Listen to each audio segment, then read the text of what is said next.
Every portion of the week has within it something that is relevant to us today.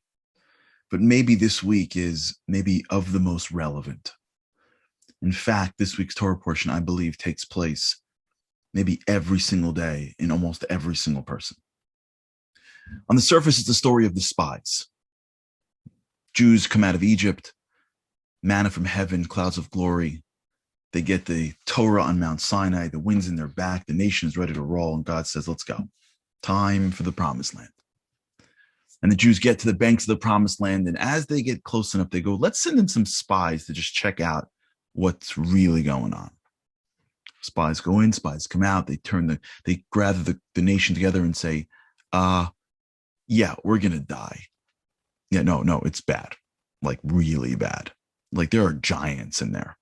And there are fortified cities. Like, hello, we're a bunch of slaves. Like, the kids, it ain't gonna work. We're gonna die.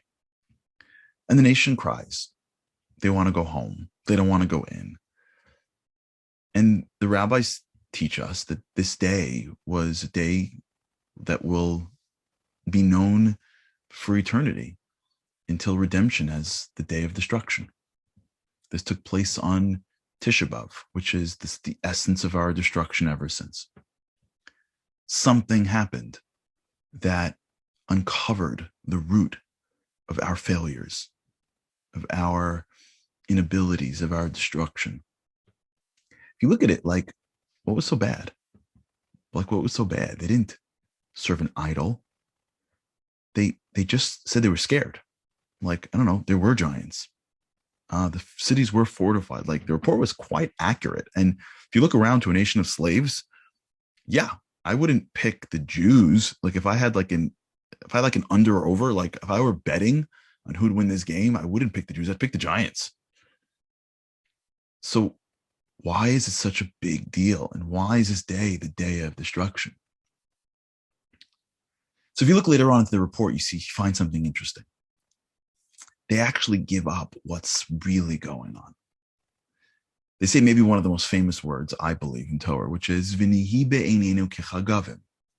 We were in our eyes like grasshoppers. Listen to those words. We were in our eyes like grasshoppers. V'chein hayu be'einehem, and so we were in theirs. Meaning, I didn't ask them their opinion. We're a spy. We didn't take a survey. But we felt inadequate. We felt like we walked around and felt like we couldn't. So we must not be able to. And at that moment, that little pin is the root of all destruction. Every day we wake up, and every day God says, I'm going to show you your personal promised land. Yeah, this is the life you can live.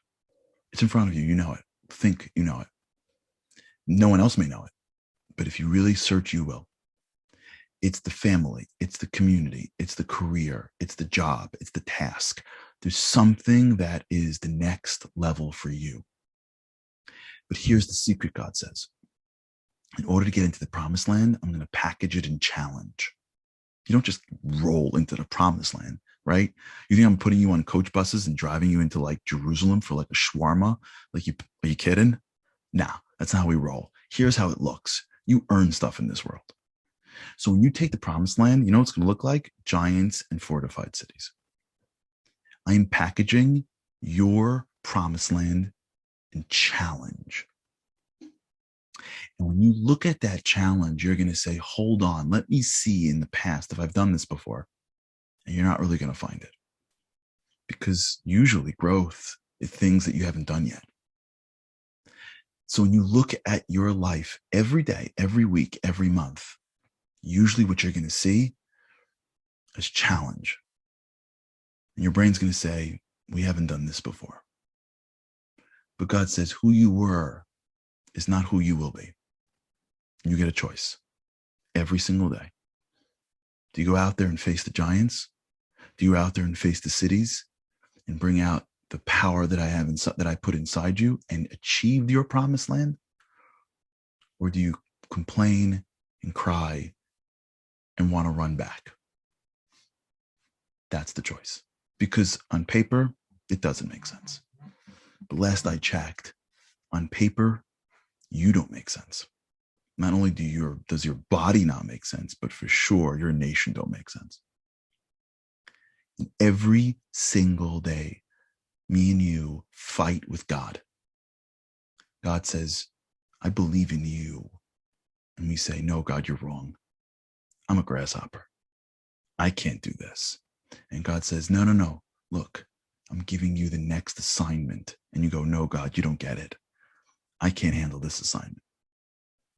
Every day we battle with God because God wants greatness. And greatness is packaged in challenge. And we, in our core, never believe that we're enough. In psychology, this is called the Imposter Syndrome. Scientists have found that people across the world believe that they are not really enough. And even if they've achieved something, it really wasn't because of them. Over 70% of the world has experienced the imposter syndrome at least once in their lives. We are going through the spies every day of our lives. We stare over the hills at what could be the next level of our lives, of our greatness. We see the walls, we see the challenges, and the voice in our mind says, you're going to get slaughtered. You're not enough. You're a grasshopper. And every day we choose. Do we listen to that voice and hold back and complain and blame? Or do we believe in our core that we're here for a reason? The master of the world is presenting us a challenge, not because he doesn't love us, but because he specifically believes in us. And like the words of Caleb, the descendant of Judah and the grandfather of the kings of Israel, Alo na'ale v'nirashnu oso, ki yachal nuchalo. Let's go do it because we can. That's the battle every single day. I don't feel like I'm enough, but God has sent me a challenge. I'm going to do it anyways. This week's Torah portion, we see what happens in those that don't. And my blessing to all of us is that we learn the lesson from them. And when we look at our promised lands with all of the walls and giants, even when that voice says you're not enough, we say, well, I'm not the authority on myself. If God brought it to me, he can make me overcome it. If he brought me to it, he can bring me through it. So at least I can believe in him and try anyways. Shabbat shalom.